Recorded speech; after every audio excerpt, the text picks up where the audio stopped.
वहां पर ठाकुर जी रंगनाथ हैं, शेष शैया पर पौड़े हुए हैं ठाकुर जी, पौड़ानाथ। अच्छा, दो दर्शन हैं ठाकुर जी के, एक श्रीरंगम में और एक पद्मनाभ स्वामी जी के।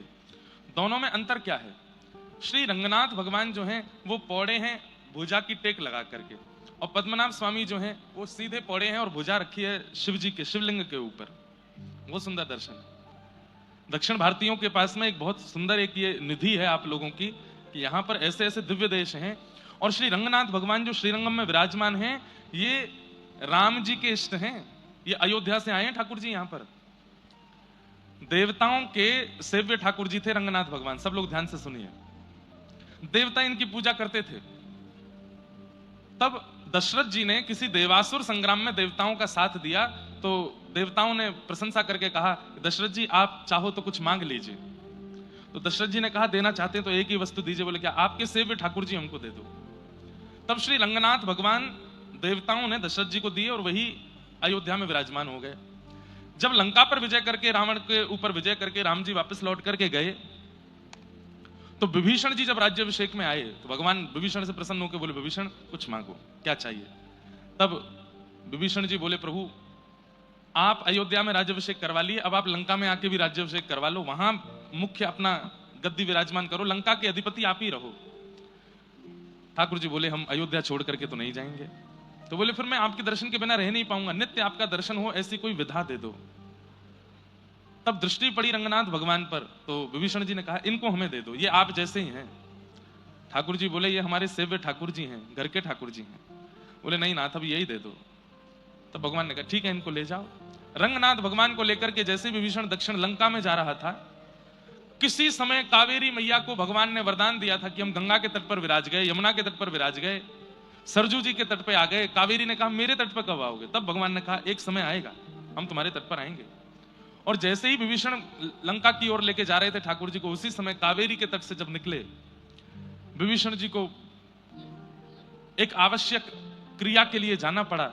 ठाकुर जी को जैसे ही विराजमान किया, लौट करके आए तो ठाकुर जी फिर वहां से उठे नहीं और कहे, विभीषण अब हम यहीं रहेंगे। बोले कि मैं दर्शन कैसे करूंगा? बोले, चिंता नहीं करो, हमारा जो मुख है वो दक्षिण की ओर है, लंका की ओर है। जब जब तुम अपने लंका में अपने अंतःपुर से दर्शन करोगे तो हमारे शिखर का दर्शन हुआ करेगा। इसलिए दक्षिण भारत में सबसे ऊंचा गौपुरम जो है वो श्री रंगनाथ भगवान का रंगम, श्रीरंगम मंदिर भी इतना बड़ा है कि आधा वृंदावन आ जाएगा श्रीरंगम मंदिर में। और अब तो वृंदावन बड़ा हो गया, पुराना वृंदावन तो पूरा ही आ जाएगा, इतना बड़ा मंदिर है श्री रंगनाथ भगवान।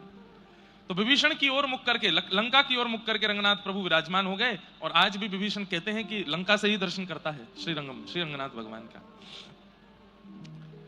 तो श्री रंगनाथ भगवान, श्री वरदराज भगवान, वो तो सब संभवतः चेन्नई से ज्यादा दूर नहीं है। वरदराज भगवान कांचीपुरम, श्री रंगनाथ भगवान, श्री वरदराज भगवान, श्री संपत कुमार भगवान और तिरुपति बालाजी।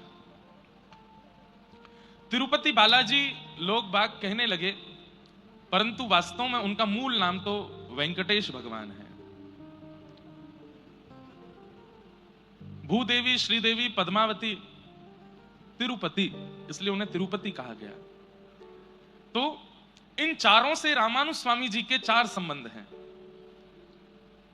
श्री रंगनाथ भगवान को वो अपना गुरु मानते हैं रामानुज स्वामी जी, और रंगनाथ भगवान रामानुजाचार्य जी को अपना शिष्य मानते हैं। भगवान वहां पर गुरु रूप में हैं और रामानुजाचार्य जी शिष्य रूप में हैं।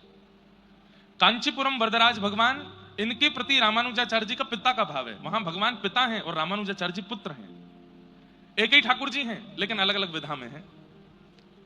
बेंगलोर के पास में संपत कुमार भगवान हैं, उनके प्रति रामानुजाचार्य जी का पुत्र का भाव है। ठाकुर जी वहां पुत्र हैं, रामानुजाचार्य जी वहां पिता हैं।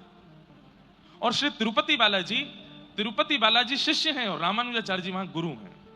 ये चार संबंध आचार्य चरण के चारों रूपों में हैं। बहुत पूरा रामानुजाचार्य जी का चरित्र सुनाना पड़ेगा, तब जाकर के चारों विधा पुष्ट हो पाएंगे। ऐसी घटना हुई कि यामुनाचार्य जी विराजमान होते थे श्री रंगम में और श्री रामानुजाचार्य जी विराजते थे कांचीपुरम में। तो रामानुजाचार्य जी के मन में बड़ी प्रबल इच्छा हुई कि मैं दीक्षा ग्रहण करूंगा यामुनाचार्य जी से श्रीरंगम जाकर के। रामानुजाचार्य जी पूरी तैयारी कर चुके हैं कि मैं श्रीरंगम जाऊंगा, यमुनाचार्य जी से दीक्षा लूंगा, लेकिन ठाकुर जी को चिंता हो गई। ठाकुर जी मन में विचार किए, अगर रामानुजाचार्य और यमुनाचार्य ये दोनों मिल गए तो दोनों मिलकर के ऐसी भक्ति की पताका फहराएंगे कि कलयुग को इसी वक्त विश्राम होना पड़ेगा। सारे जनमानस, पूरी पृथ्वी का कल्याण हो जाएगा, सब वैकुंठ पहुंच जाएंगे। अगर रामानुजाचार्य जी यमुनाचार्य जी मिल गए तो पूरी पृथ्वी को वैकुंठ पहुंचा देंगे, एक भी जनमानस नहीं बचेगा पृथ्वी पर। तो फिर पृथ्वी चलेगी कैसे? सोचिए, ठाकुर जी को केवल राक्षसों की चिंता नहीं होती है, दुष्टों की चिंता नहीं होती, कभी कभी ये भी चिंता होती है ठाकुर जी की भक्त ज्यादा मिल गए तो इतना कल्याण हो जाएगा, पृथ्वी चलेगी कैसे? यमुनाचार्य जी ने जाकर के ठाकुर जी से कहा, मैं रामानुजाचार्य जी को बुलाना चाहता हूं, आज्ञा दें, मैं कब उनको बुला लूं? बोले 7 दिन में बुलाओ। यमुनाचार्य जी ने अपने शिष्य को कांचीपुरम भेजा, 4 दिन उसको पहुंचने में लगे। ठाकुर जी ने 7 दिन इसलिए बताए कि भाई 4 दिन जाने में लगेंगे, 4 दिन आने में लगेंगे। 8वें दिन जब रामानुजाचार्य जी यहां आएंगे तब तक यमुनाचार्य जी भगवत धाम जा चुके होंगे, इन दोनों का मिलन नहीं हो पाएगा। यमुनाचार्य जी ने अपने किसी शिष्य को भेजा, जाओ रामानुजाचार्य जी को लेके आओ कांचीपुरम से। तो पहुंचने में तो 4 दिन लगे, लेकिन रामानुजाचार्य जी इतने उत्सुक थे यमुनाचार्य जी से मिलने के लिए कि लौट के आने में उन्होंने 3 ही दिन लगाए, 4 दिन नहीं लगाए। तो ठाकुर जी इतने घबरा गए, बोले ये दोनों मिले ही जाएंगे। 7वां दिन का अंतिम क्षण चल रहा था और उसी समय रामानुजाचार्य जी श्रीरंगम पहुंच गए। और जैसे ही पहुंचे हैं, अंतिम क्षण विश्राम होते ही 8वां दिन प्रारंभ हुआ और श्री यमुनाचार्य जी भगवत धाम प्रस्थान कर गए। दर्शन नहीं हो पाए रामानुजाचार्य जी को।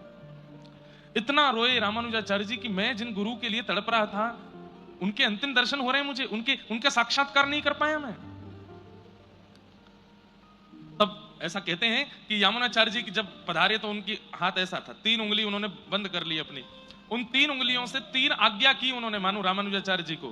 तो रामानुजाचार्य जी ने तीनों आज्ञा बोल दी तो यमुनाचार्य जी की एक उंगली अपने आप खुलती चली गई और बिना जीवित अवस्था के भी रामानुजाचार्य जी को सत्संग मिल गया यमुनाचार्य जी का। लेकिन रंगनाथ भगवान से इतने नाराज हो गए रामानुजाचार्य जी, बोले आपने मेरे गुरु को मुझसे छीन लिया, आपने मेरे गुरु को मुझे दर्शन नहीं करने दिया, अब मैं वचन देता हूं कि मैं श्रीरंगम कभी नहीं आऊंगा। और ऐसा कहकर के रामानुजाचार्य जी वहां से चले गए। अभी तो प्रसंग में थोड़ा सुना रहा हूं, कभी अवसर मिले तो आप YouTube पर जयपुर की भक्तमाल कथा सुनना इस वर्ष की। उसमें रामानुजाचार्य जी, श्रीमद वल्लभाचार्य जी और श्री चैतन्य महाप्रभु, इन तीनों का चरित्र सुनाया यथामति जैसी गुरुदेव की आज्ञा। उसमें बहुत विस्तृत प्रसंग है इसका। रामानुजाचार्य जी चले गए। वर्षों बाद ठाकुर जी को इतनी याद आई रामानुजाचार्य जी की, उन्होंने शिष्यों से कहा रामानुजाचार्य जी को लेके आओ। तो बोले वो तो नहीं आएंगे, वो तो वरदराज भगवान की सेवा में है और वो वचन देके गए कि मैं श्रीरंगम नहीं आऊंगा।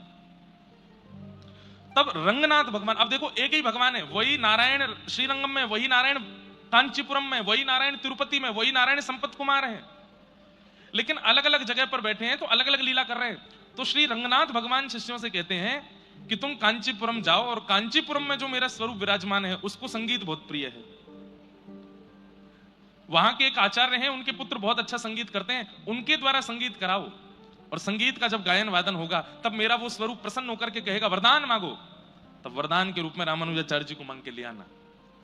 तो श्रीरंगम से अद्भुत संगीत के पुरोधा एक गुरु के पुत्र गए और वहां कांचीपुरम में जाके उन्होंने इतना सुंदर संगीत गाया कि ठाकुर जी प्रसन्न होकर के बोले वरदान मांगो। बोले वरदान में आपके अति प्रिय रामानुजाचार्य जी को हमें दे दो।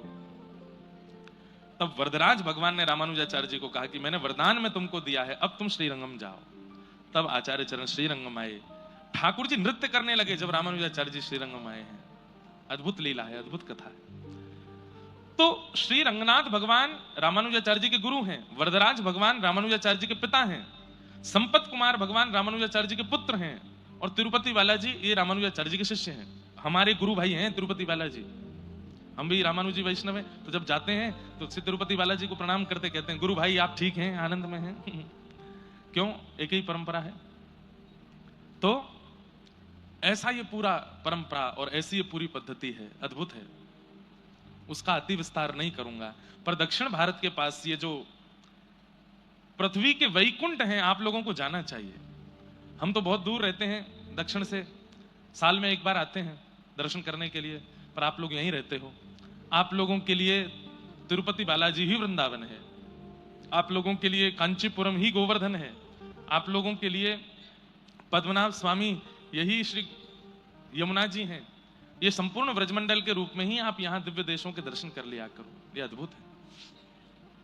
हम तो नहीं जा पाए, पर हमारी तरफ से कोई भी वेंकटेश भगवान को अगले 10 दिन 15 दिन के अंदर प्रणाम करे आना। और के आना कि व्यास जी आए थे, उन्होंने कहा था, इसलिए उनकी तरफ से